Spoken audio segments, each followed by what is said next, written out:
Olá, queridos estudantes! Vamos a mais uma aula de filosofia? Nossa aula de número 42 hoje.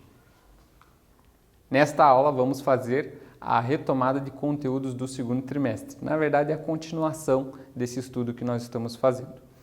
Os objetivos são recordar tópicos dos estudos do segundo trimestre e destacar os temas que são recorrentes no Enem. Então, preste atenção, né? Se prepare aí para o Enem. Aqui nessa aula já vamos ver alguns exercícios que vão ajudar a gente a ver como é que são essas questões de filosofia do Enem. Então, a aula de hoje muito importante. Na aula anterior, nós já fizemos a retomada de conteúdo do segundo trimestre, a primeira parte dela, na verdade, né? E nós vimos os seguintes conteúdos lá naquela aula: Ciências Humanas, Behaviorismo, Piaget, Chomsky e o inconsciente em Freud e em Jung. Os temas a serem retomados hoje, então: o estruturalismo, racionalismo moderno, Nietzsche e John Dewey. Então vamos começar ali com o estruturalismo. O estruturalismo se origina na linguística, né? Ele consiste num método aplicado por Rousseau que identificou as regras na linguagem, uma estrutura que lhe é específica. Então, o estruturalismo é uma tendência na filosofia do século XX que começa ali na ciência linguística. O Rousseau, ele criou esse método de estudo. Esse método científico, ele identifica regras na linguagem e regras na língua.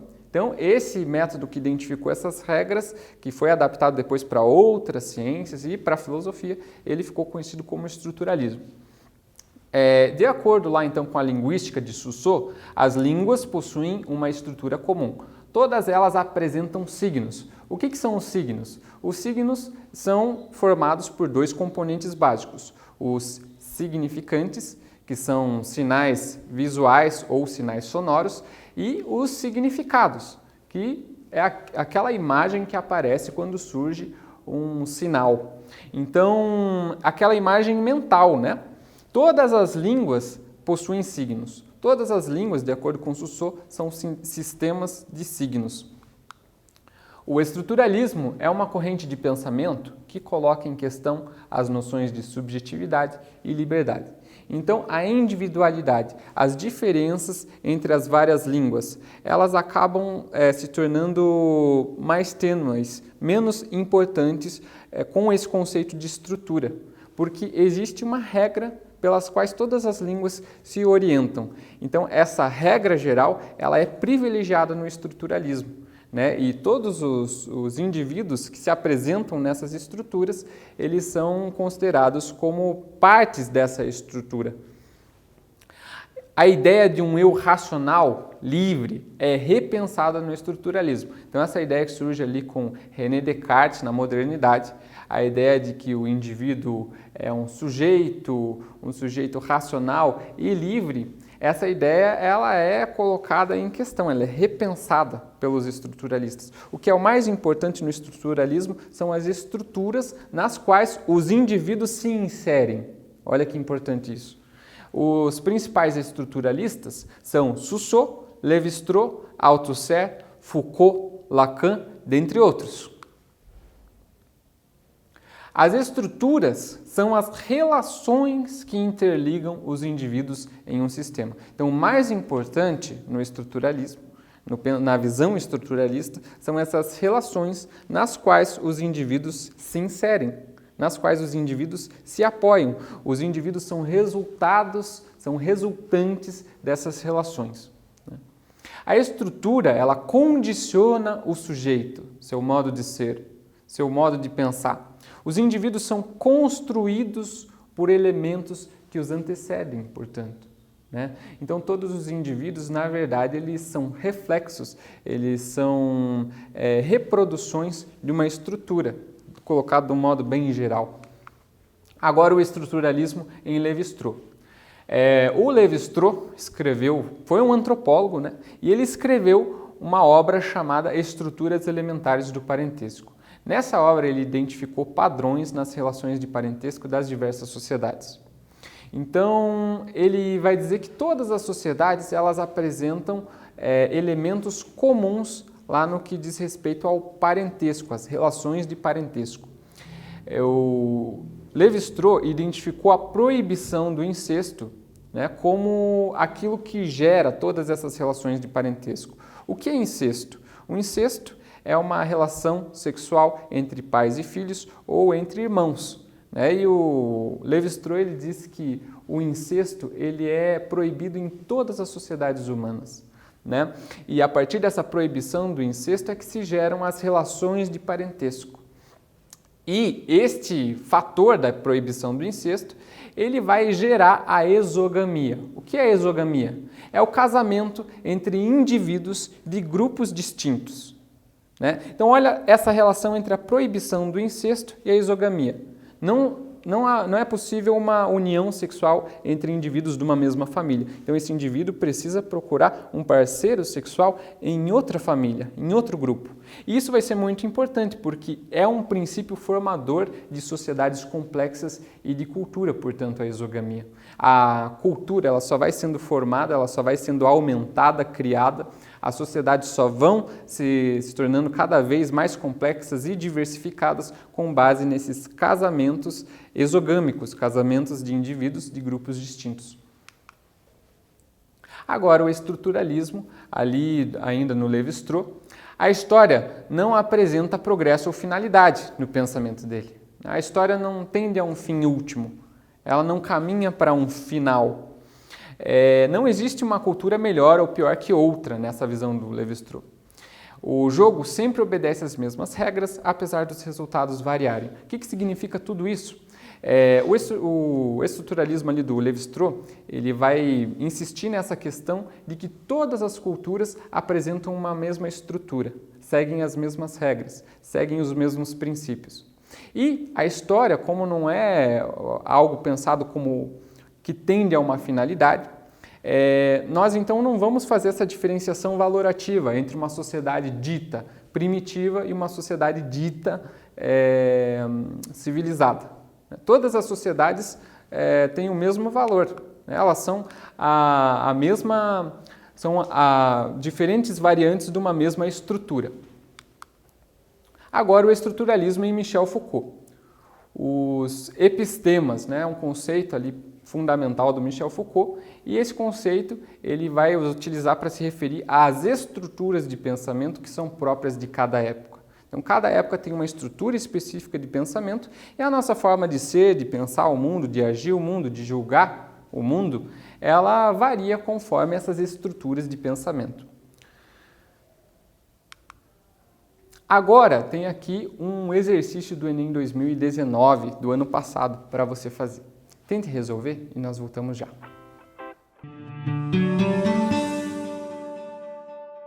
Olha só, já voltamos. Vamos ver se você conseguiu resolver essa questão do Enem? Vamos ler o enunciado. Penso que não há um sujeito soberano, fundador, uma forma universal de sujeito que poderíamos encontrar em todos os lugares. Penso, pelo contrário, que o sujeito se constitui através das práticas de sujeição, ou de maneira mais autônoma, através de práticas de libertação, de liberdade, como na antiguidade. A partir, obviamente, de um certo número de regras, de estilos que podemos encontrar no meio cultural. Esse texto escrito por Foucault. Sempre é importante observar quem é que escreveu o texto nas questões do Enem. Aí diz o enunciado propriamente dito, a parte mais importante que você tem que focar no Enem. O texto aponta que a subjetivação se efetiva numa dimensão. O que você marcou? Se você marcou, então, a alternativa C, contingencial, processada em interações sociais, você acertou. Meus parabéns. Contingencial é aquilo que não é necessário. Então, essas subjetivações, elas não são necessárias, absolutas, essenciais. Essas subjetivações, elas variam conforme cada estrutura de pensamento de cada sociedade. Dando continuidade aos estudos sobre estruturalismo, agora em Lacan. Lacan defendia que existe uma relação fundamental entre o estruturalismo e a psicanálise. De acordo com a visão lacaniana, o Freud antecipou alguns resultados do estruturalismo, lá na psicanálise que ele propôs.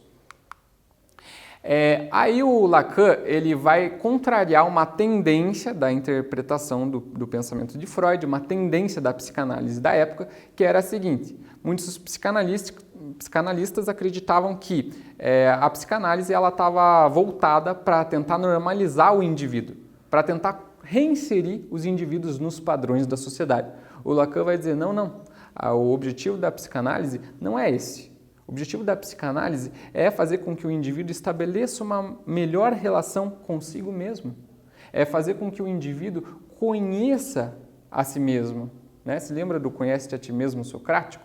Então, o Lacan ele vai privilegiar isso, essa relação do indivíduo consigo mesmo, e não tanto essa tentativa de reinserir o indivíduo num padrão social. Por isso ele vai propor então a volta a Freud. O inconsciente ele se expressa numa linguagem própria, de acordo com o Lacan. E essa linguagem inconsciente ela precisa ser interpretada, analisada, para que a gente consiga ouvir o que o inconsciente está dizendo. A linguagem do inconsciente ela é predominantemente simbólica, ela se fundamenta nos símbolos, de acordo com o Lacan. Olha só, o Freud ele escreveu uma obra chamada A Interpretação dos Sonhos, e lá nessa obra ele demonstrou que o inconsciente está estruturado como uma linguagem. Essa já é uma frase do Lacan, o inconsciente está estruturado como uma linguagem. E o Lacan vai dizer que isso é fundamental em Freud. Foi isso que ele demonstrou lá numa das suas primeiras obras, A Interpretação dos Sonhos. Então você tem um sonho lá com um cão de 3 cabeças, um cérebro. Não dá para interpretar esse sonho de uma maneira literal. Né? Mas essa imagem que apareceu lá na tua mente, enquanto você sonhava, o cão de 3 cabeças, é um símbolo. Pode estar se referindo a desejos, a situações, a memórias, a dramas que você está tentando enfrentar. Então, para conhecer aquilo que se passa abaixo da superfície da consciência, é importante saber interpretar esses símbolos. E essa interpretação dos símbolos, então, ela precisa procurar entender a linguagem, né, desses símbolos, a linguagem sobre a qual o inconsciente se estrutura. O racionalismo moderno, então. Racionalismo moderno, ali a gente viu o Spinoza, a gente fez estudo em Spinoza sobre racionalismo, e lá nós vimos o conceito de substância, que é aquilo que existe por si e em si mesmo. Então, substância para Spinoza significa aquilo que existe independentemente de outras coisas. Aquilo que existe por si mesmo. Aquilo que existe a partir de sua própria condição de ser. Deus é a única substância existente, de acordo com Spinoza, portanto. Né? Então, aqui nós temos um pensamento de Spinoza que tem 2 características. É um pensamento monista e é um pensamento panteísta. Porque, para Spinoza, tudo que existe é apenas uma única substância. Essa substância é Deus. Aí é o monismo. O monismo é a ideia filosófica, né? A corrente filosófica que imagina que tudo que existe é uma coisa só. E também é um pensamento panteísta. Panteísmo, se você tentar traduzir essa palavra de origem grega, ela significa que tudo é Deus. Então o Spinoza acreditava realmente que tudo que existe é Deus. Então aqui tem essa famosa fórmula, né? Deus é igual à natureza. Deus, para Spinoza, é ao mesmo tempo absoluta liberdade e absoluta necessidade. Então Deus, enquanto si mesmo, né, em si mesmo, ele é absolutamente livre, porque ele não tem nenhuma limitação. Agora Deus, nesses objetos que existem nele, né, Deus, enquanto as coisas que existem no mundo, todas essas coisas são limitadas, são determinadas, são regidas pelo princípio de causalidade, limitadas quanto ao tempo, limitadas quanto à sua dimensão espacial, mas em si mesmo Deus é infinito. Todas as coisas que existem em Deus são finitas, né? O corpo e alma, lá por Spinoza, eles são diferentes atributos de uma única substância. Então, diferentemente de Descartes, que diferenciou entre corpo e alma como se fossem 2 coisas distintas, o Spinoza vai dizer que, na verdade, não são 2 coisas distintas, mas são 2 características de uma mesma coisa, 2 atributos de uma mesma coisa, que é Deus. Então, Deus é corporal e Deus também é espiritual, de acordo com essa visão. Os fenômenos corporais e espirituais, eles são derivados de uma única causa. Esta causa é Deus, de acordo com Spinoza. Né? O Deus é a razão que rege a natureza e tudo é racional, causal e necessário nesse pensamento. Então é um pensamento bem matemático essa visão do Spinoza. Tudo tem um porquê, tudo tem uma razão de ser, tudo existe numa relação de necessidade. Nada é por acaso, né? Tudo tem uma razão de ser nessa visão matemática do Spinoza. Agora aqui temos um segundo exercício do Enem do ano passado também. Faça o exercício e já retornamos com a resposta.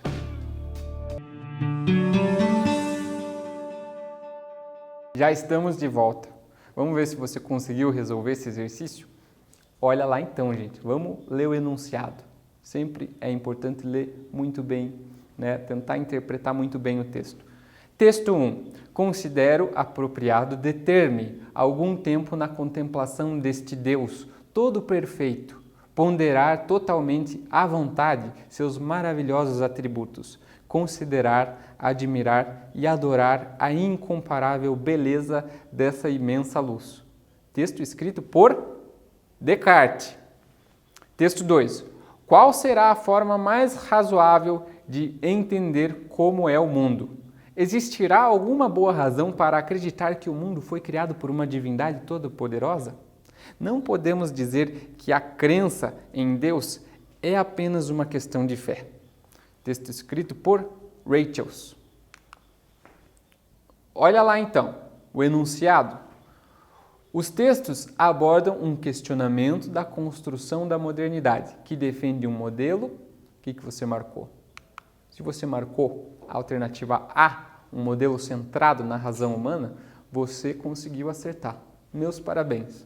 Olha lá, gente. Então, aqui era uma pergunta sobre esse pensamento racionalista moderno. O Descartes foi um filósofo racionalista.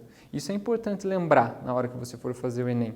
Quem que era esse Descartes? Em que corrente de pensamento que ele estava? Olha, gente, centrado na razão humana. É isso que o racionalismo quer fazer com o mundo, quer entender o mundo de uma maneira racional. E muitas vezes, né, os principais filósofos racionalistas, eles utilizam o conceito Deus para falar sobre essa razão que está por trás de todas as coisas, essa razão que governa, que rege todas as coisas. Continuando então com o racionalismo moderno, agora em Leibniz. O Leibniz ele fez uma valorização da matemática, assim como Spinoza, também foi um grande matemático, foi um dos criadores do cálculo infinitesimal. Depois você pesquisa aí para descobrir o que é o cálculo infinitesimal. E o Leibniz ele veio com essa ideia de mônadas. As mônadas são as unidades essenciais ou substanciais elementares do mundo. Então, são os elementos fundamentais do mundo. São comparáveis, você pode tentar entender por analogia ao conceito de átomo de Demócrito. Só que o átomo é uma realidade física. As mônadas são uma realidade metafísica. Isso significa que elas não são necessariamente corporais. E cada mônada, para o Leibniz, é um elemento em que o todo está refletido. Então, a partir de cada mônada que compõe o nosso universo, eu posso ver todo o universo dentro dela. Né? Olha que pensamento interessante. O Leibniz também falou sobre uma noção de inconsciente. Existe uma noção de inconsciente ali na filosofia dele. E em que consiste essa noção de inconsciente? Ele vai dizer que a consciência de algo só é possível mediante muitas coisas que isoladas são inconscientes aparecerem em conjuntos. Né? Então, todas essas coisas que isoladas a gente não consegue perceber, coisas mínimas, quando elas entram em conjunto, quando elas aparecem todas juntas, isso vai formar a consciência. Essas coisas isoladas que a gente não costuma perceber são aquilo que o Leibniz chama de pequenas percepções. O Leibniz também falou sobre o melhor dos mundos possíveis. O que é essa ideia? Explicando de um modo breve. Deus é um ser perfeito e, ao criar o mundo, ele pensou em todos os mundos possíveis a serem criados. E ele tem que fazer uma escolha. E como Deus é absolutamente bom, ele não vai escolher o pior, de acordo com Leibniz, ele escolhe o melhor. Por isso nós vivemos no melhor dos mundos possíveis. E se o nosso mundo é imperfeito, é simplesmente pelo fato de que o mundo e Deus são diferentes. Apenas Deus é uma realidade perfeita, né? O mundo já apresenta uma imperfeição inata. Agora, o pensamento de Nietzsche. Em Nietzsche nós vimos uma crítica a Sócrates. O Nietzsche faz uma certa crítica a Sócrates. Porque o Nietzsche acredita que o conhecimento é instrumento da vida e não o seu fundamento. Já o Sócrates pensava que vale a pena morrer e se doar pelo conhecimento. O Nietzsche coloca o conhecimento em segundo plano. Não, o conhecimento tem que ser colocado a serviço da vida e não o contrário. A vida corporal e inconsciente, de acordo com Nietzsche, é primária. Então a nossa consciência, o nosso conhecimento, a filosofia, a ciência, tudo isso é secundário em relação ao corpo. O corpo é a realidade fundamental de tudo que existe. Por isso que o pensamento do Nietzsche também se enquadra numa visão monista do mundo. Tudo que existe é corpo. E a alma é apenas o nome de uma coisa que existe no corpo. É assim que diz o Nietzsche na obra Assim Falou Zaratustra. Olha lá, outro aspecto importante ali de Nietzsche, o conceito dele de vontade de poder. Vontade de poder, de um modo breve, seria a força primária e originária da natureza. Tudo é vontade de poder, esforço por dominação, controle, poderio, afirmação. Então, no conceito de vontade de poder, todos os seres vivos, eles objetivam a afirmação de si, o ampliamento do seu poder. E não somente a mera sobrevivência. Então, vontade de poder vai além da noção de sobrevivência lá da biologia. A natureza é conflituosa, segundo Nietzsche, e todos os seus componentes estão envolvidos numa luta que é externa e interna. Então, as várias vontades de poder, as várias manifestações, conformações da vontade de poder que existem na natureza, eu, você, todos os objetos que nos cercam, existe um conflito entre todas essas coisas. A natureza, ela apresenta essa guerra de todos contra todos, como diz o Hobbes, por exemplo, lá na filosofia moderna. E existe também uma luta que é interna, um conflito que existe dentro de nós. Então, além desse conflito entre todos os objetos que existem na natureza, entre todas as vontades de poder, existe um conflito da nossa própria vontade de poder, porque ela se constitui a partir de forças opostas, forças que muitas vezes se contrariam e tentam anular umas às outras. Então, essa ideia de conflito que existe dentro de nós e fora de nós é muito importante em Nietzsche. Agora, um terceiro exercício do Enem 2016. Tente resolver e a gente já volta.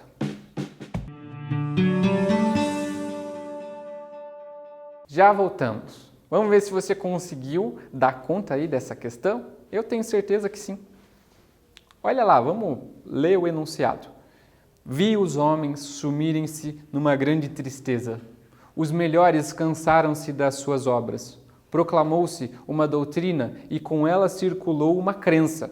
Tudo é oco, tudo é igual, tudo passou. O nosso trabalho foi inútil, o nosso vinho tornou-se veneno, o mal olhado amareleceu-nos os campos e os corações. Secamos de todo. E se caísse fogo em cima de nós, as nossas cinzas voariam em pó. Sim, cansamos o próprio fogo. Todas as fontes secaram para nós, e o mar retirou-se. Todos os solos se querem abrir, mas os abismos não nos querem tragar. De quem que é o texto? Nietzsche.